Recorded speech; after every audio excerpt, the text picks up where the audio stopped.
Ito mga kaibigan, ito is 42 teeth. Tapos ito naman, ayun, 38. Pakita mo. 38. Tapos ito 42. Yan. Oo. Ang pinakaiba nito, tingnan nyo naman, ito 38 lang. Tapos ito 42. Dapat mas malaki to. Pero kapag kinumpare natin yan, ganito mangyayari. Oh. Ayun oh. Tingnan nyo, napakalayo. Dapat mas malaki pa to kasi 42. Ito 38 teeth lang. Pero pag kinumpare natin, oh, super. Kaya mas better to. Mas maganda, mas malakas, mas matulin. Bari, 15 teeth. Tapos sa 12, no, pag sinukat mo. 15 to ha. Ito 12 lang. Oh.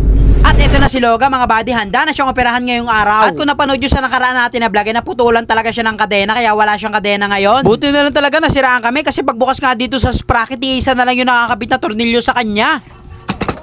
Pansin ko lang etong barako to ko na si Logan ay napakahina sa ahunan. Hindi kagaya ng motor namin dati yung Barako 1. Kasi yung Barako 1 namin talaga namang napakalakas kahit anong ahunan na hindi mo mapapatigil ang makina. Talagang lalaban at lalaban hanggang sa makaahon. Hindi kagaya nito ni Logan na konting ahon lang ay talagang hirap na siya. Isang beses nga nakatry ako ng Rusi na may bangkulong hanep, mas malakas pa umahon kaysa kay Logan. Kasi bilang driver, di ba ramdam mo yun lalo na sa makina kung nahihirapan o hindi. Tapos sa ahon talagang parang hindi Barako yung hatak niya. Pero mamaya malalaman natin kung sprocket set lang ba ang kailangan niya para magbago ng takbo. Sa ngayon nga mga buddy, bumili muna ako ng mga gamit na kailangan natin kasi ito talaga yung mga kailangan. Pag wala to, hindi natin to makakalas. Speaking of kalas, grabe naman yung ginawa nyo dito sa pipe natin. Talagang balot na balot, ang hirap niya kalasin. Pero okay lang yun, mahalaga naman na secure itong package natin dahil ito nga pala ay 3-in-1. Itong isa nga ay para sa medyo tahimik, tapos itong isa naman ay para sa tahimik na tahimik. Tapos yung nakakabit ka dito, ito na nga yung pinakamalaking butas. At ito na nga yung sinasabi ko, mamaw sprocket. Malalaman natin mamaya kung tunay bang lalakas ang hatak niya at magiging mamaw. Bari, 15 teeth.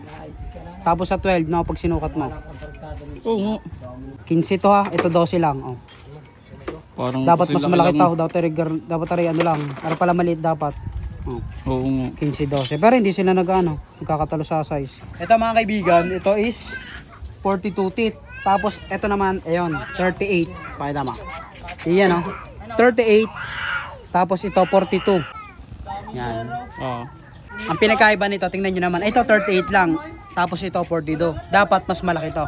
Pero kapag kinumpare natin yan, ganito mangyayari. Oh. Ayun oh. Tingnan nyo, napakalayo. Dapat mas malaki pa to kasi 42. Ito 38 teeth lang. Pero pag kinumpare natin, oh, super laki niya. Kaya mas better to. Mas maganda, mas malakas, mas matulin. Ito naman 520. Ayun 520 kaya sobrang laki niya. At mas maganda daw siya, sabi sa comment section ng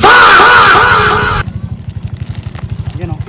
Grabe yung kapal na kadena nito mga buddy. Pag kinumpara mo nga yun sa normal na Barako na kadena, nako po, magbumukhang ano yun, magbumukhang kadena ng bike. At ito na nga yung binili natin na chain cutter, mapapakinabangan na nga ngayon. Pero mahihirapan to kasi napakalaki talaga ng kadena nito, heavy duty. Pero nagawa niya namang alisin kahit nahihirapan siya. Kaso lang nung sinukat nga, medyo low pa rin kahit nasa dulo na. Kaya sabi ni Kuya, kailangan natin yung bawasan. Straight na. Yan o, sobrang tigas. Hindi ginaya na straight o. At tuluyan na nga na maalam ang ating chain cutter. Kakabili ko lang yan, sira na kaagad. Kasi nga ano siya, big bike. Tapos malaki talaga yung yung kadena. Anong nangyari? Ayun. Pero okay lang yun, nagawa naman ng paraan ni Kuya Reggie Boy kasi nakahanap ka siya ng katred nung na-lost straight.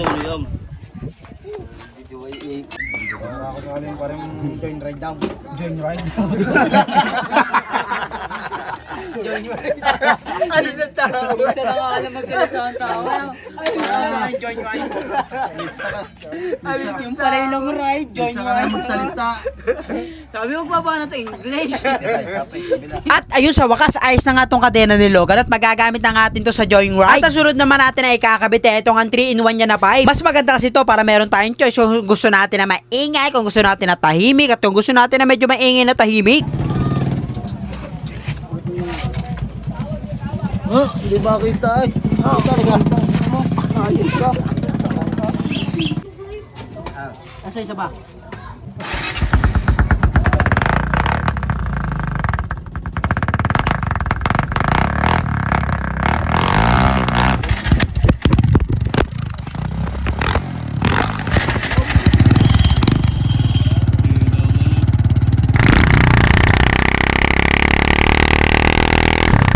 At dinala na nga namin dito sa pinakamataas na ahunin na alam namin para malaman natin kung meron bang pinagbago o wala.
Grabe!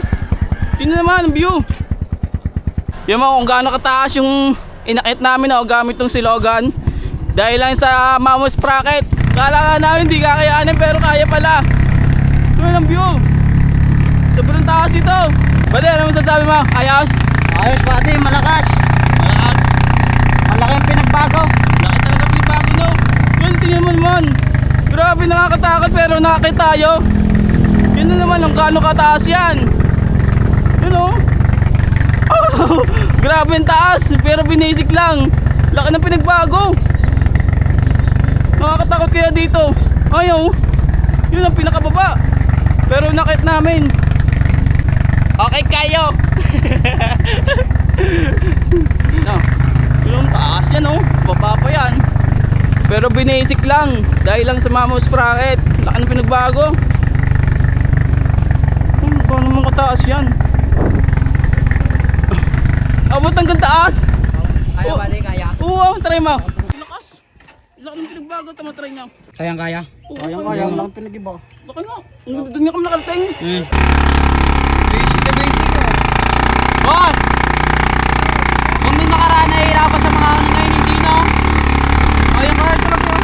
Nahihirapan siya pero nalaban na yung makina. Kaya-kaya niya na. Oh? Tapos sa kahon, grabe! Ito na yung sinasabi ko, oh. Taas na nito. Sobrang taas na pero kaya-kaya niya pa rin. Oh? Basic na basic oh. Oh, talagang nakakapanibago na nakakagulat dahil sa bilis ka ba Iba. Yun, sobrang laki ng pinagbago niya kung dati nahirapan kami sa ahon ngayon. Napaka basic. Ramdam mo nang hihina siya pero alam mo yung lumalaban, umaahon pa rin yun. Yun ang hinahanap ko sa Braco. Nakala ko na wala. Yung pala, mali lang tayo ng sprocket set. Kaya kayo mga kaibigan, alam niyo na. Mamo Sprocket number 1. Ako si Jacklot, subaybayan mo ko sa FB kasi kada araw mag-vlog ako na pampahappy. Dahil sa video ko matatawa ka, basta patapos manood tropa i-share mo na.